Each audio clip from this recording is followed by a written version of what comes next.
Okay, I'm gonna put tile on the counter and the floor in here. So I have that cement backer board on the counter, around the edges, and all over the floor. Now I'm going to start dry fitting the tile. I'm going to sit it on there all dry, and then before you put the mortar mix. Okay, we got our mortar mix mixed up. Letting it sit. Got our concrete backer board. Got a bag of spacers. We got this all done last night, so we're gonna give a little more time. Took the spacers out. It can be grouted, and the same tile is going to be on the floor. And I'll start doing that. I'm going to start from the doorway, so it'll be a full piece coming in, and then go that way, back, around, and then back out the door, so that I'm not trapping myself. Let's see what it looks like. Alright, it's tile.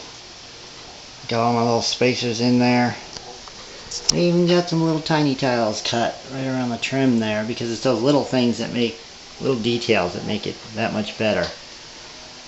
I started with a straight full one here, and that's a straight line back.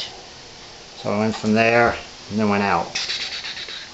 Came up to this side where I can get out, so I didn't box myself in.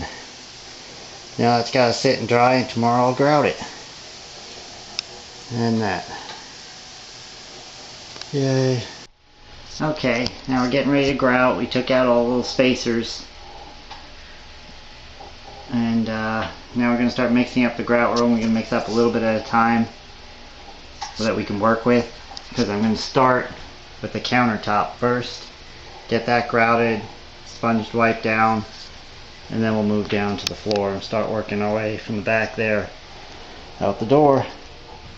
Okay, that's the grout. It's mixed up. I don't know if you can see this.